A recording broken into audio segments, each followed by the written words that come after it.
اللہ تم دونوں کا بیڑا غرق کرے، یہ صحافت ہے۔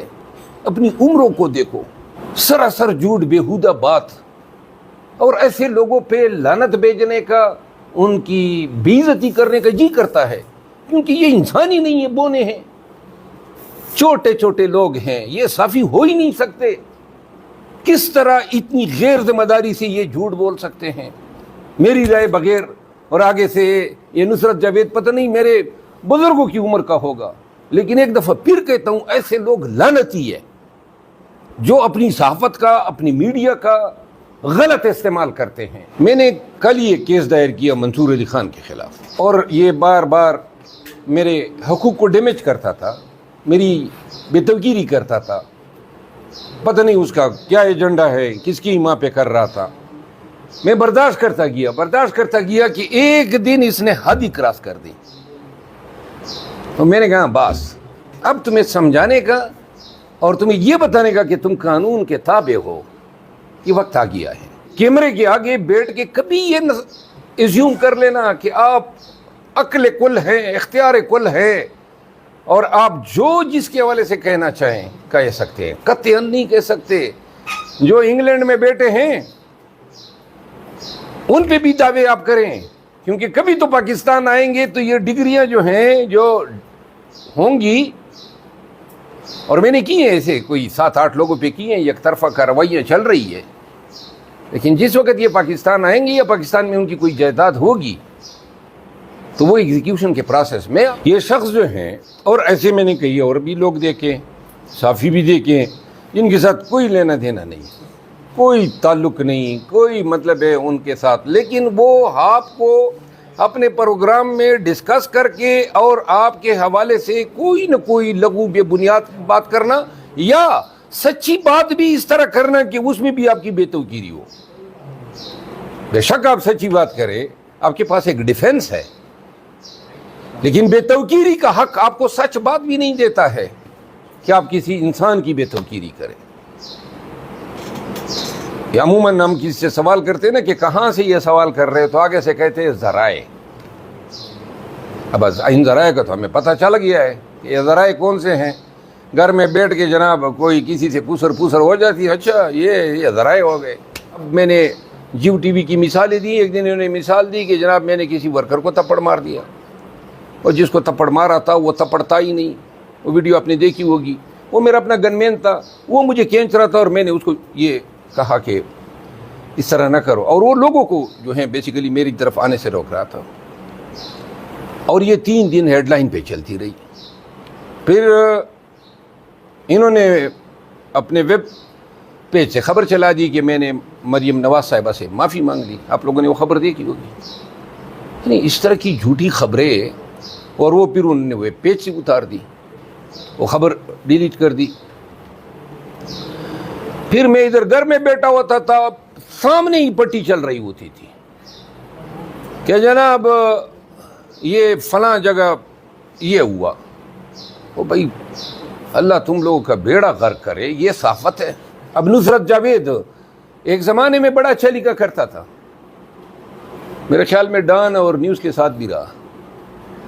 اس دن اس نے ایک ٹویٹ چلائی، اب اس کی عمر دیکھو، اس کی ایکسپیرینس دیکھو، یہ نہیں ہے نا کہ 2 یا 4 سال کا کوئی ینگ صحافی ہے، اور ایک اور ساتھی صحافی کو بلاتا ہے، بٹھاتا ہے، اور پھر لائیو کنورسیشن میں میرا ذکر ہوتا ہے، اور کہتے ہیں کہ جی میں نے سعودی ایمبیسیڈر تک رسائی حاصل کرنے کی کوشش کی، میں اسے ملنا چاہتا تھا۔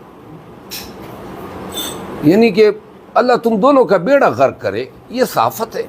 اپنی عمروں کو دیکھو، سراسر جھوٹ، بیہودہ بات، اور ایسے لوگوں پہ لعنت بھیجنے کا، ان کی بے عزتی کرنے کا جی کرتا ہے، کیونکہ یہ انسان ہی نہیں ہے، بونے ہیں، چھوٹے چھوٹے لوگ ہیں، یہ صافی ہو ہی نہیں سکتے۔ کس طرح اتنی غیر ذمہ داری سے یہ جھوٹ بول سکتے ہیں میری رائے بغیر؟ اور آگے سے یہ نصرت جاوید پتہ نہیں میرے بزرگوں کی عمر کا ہوگا، لیکن ایک دفعہ پھر کہتا ہوں، ایسے لوگ لعنتی ہے جو اپنی صحافت کا، اپنی میڈیا کا غلط استعمال کرتے ہیں، جھوٹ بولتے ہیں۔ کسی کی اشارے پہ یہ خبر کسی نے، میرے مخالف نے ان کے منہ سے کہلوائی، اور یہ استعمال ہوئے. تو لہٰذا ان کی کوئی توقیر بنتی نہیں ہے. اور اگر کوئی میری توقیری کرے گا، میرا حق ہے کہ میں 10 گنا اس کو ریٹرن کروں کہ جی لے لو، سود سمیت لے لو. آئندہ جھوٹ بولو گے تو یہ یاد رکھیں گے کہ فلاں نے اس طرح ریئیکشن دیا تھا. لوگوں کے دل جلتے ہیں، ان کی عزت ایٹ سٹیک ہوتی ہیں، ان کی انائیں ایٹ سٹیک ہوتی ہیں. اور آپ نے اپنے چینل میں خبر کے چکر میں یا کسی کی ایما پہ آپ نے یہ لائسنس حاصل کر لیا کہ جس طرح بولنا چاہیں گے بولیں گے. نہیں بولیں گے، کوئی حق نہیں ہے آپ کو بولنے کا. لیکن چونکہ یہ پہلی دفعہ انہوں نے یہ کام کیا تو میں نے کوئی قانونی کارروائی نہیں کی. میرا دل بہت چاہتا تھا، لیکن چونکہ پہلی دفعہ البتہ ریپیٹ کر دیں تو ریپیٹر کو پھر نہیں چھوڑنا چاہیے. تو ان تمام گزارشات کے ساتھ میں آپ کو ایک بات بتا دوں، آنے والے وقت میں آپ پہ اور شاید ریسٹرکشنز آئیں، آپ پہ قدغنے لگیں، آپ کی بے توقیری بھی ہو سکتی ہے. پولیس والے دھکے دے سکتے ہیں، گیٹ پہ نہیں چھوڑ سکتے ہیں. لیکن یاد رکھیں، آپ میں سے بہت سارے لوگوں نے بہت بڑے بڑے مقام بنائے ہوئے ہیں، ہمارے دلوں میں بھی ہیں اور پبلک کی نظروں میں بھی ہیں. آج کل ایسے بھی انڈیویجول آپ میں سے ہیں جو اس انڈیویجول کو اتنے لوگ دیکھتے ہیں جتنے 5 چینلوں کو کوئی نہیں دیکھتے ہیں. آپ دیکھ لیں نا، یہاں پہ بہت سارے چینل ایسے ہیں جن کو خود ہم بھی نہیں دیکھتے ہیں. تو لہذا یہ وقت آئے گا، آپ ایک کام شروع کریں جو میں آپ میں کمی محسوس کر رہا ہوں. اپنے حقوق کے لیے عدالتی جنگ کا آغاز کرو، اور آپ کو وہ پروبونو کیسز لڑنے والے وکیل ملیں گے جو چاہتے ہیں. کیونکہ آپ دیکھیں، یہ بحیثیت وکیل ہمارا بھی ایک فرض ہے کہ ہم قانون کی مدد کریں. تو جہاں پہ آپ کو مدد کی ضرورت ہے آپ کے قانونی حق کے حصول میں، یہاں پہ بہت سارے اچھے وکلاء ہیں اسلام آباد جیسے شہر میں. اپنے میٹرز کو لے جایا کرو. مثال کے طور پہ آپ اسپیکر نیشنل اسمبلی نے یہ آپ کی اسمبلی میں داخلے پہ قدغن لگا دی، تو بحیثیت ایسوسیشن کے بیٹھ کے سب ایک ویڈیو میسج بنا دیتے اور ٹویٹر پہ چلاتے، اس پہ احتجاج کرتے.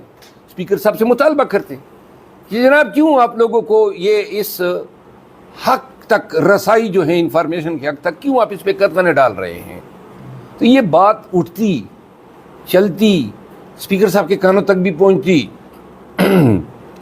دوسری بات یہ ہے کہ پیسے کمانے کے چکر میں ساتھ میں کچھ اپنے پیشے کے تحفظ کے لیے بھی کچھ وقت اپنی ویڈیو میں دیا کریں.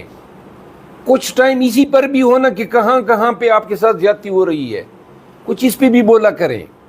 ہائی کورٹ میں ہوتی ہیں، الیکشن کمیشن میں ہوتی ہیں، کسی سرکاری دفتر میں جاتے ہوئے کوئی آپ کو روک نہیں سکتا ہے. یاد رکھیں، یہ پارلیمان کوئی نو گو ایریا نہیں ہے، یہ نیشنل اسمبلی یا سینٹ یہ کوئی نو گو ایریاز نہیں ہے، یہ سرکاری دفاتر نو گو ایریاز نہیں ہے. آپ کی موومنٹ کو پاکستان کے ٹیریٹوریل جورسڈکشن میں کہیں پر قدغن نہیں لگایا جا سکتا، ماں سوائے وہاں پہ جہاں قانون نے ایکسپریسلی کوئی قدغن لگائی ہو.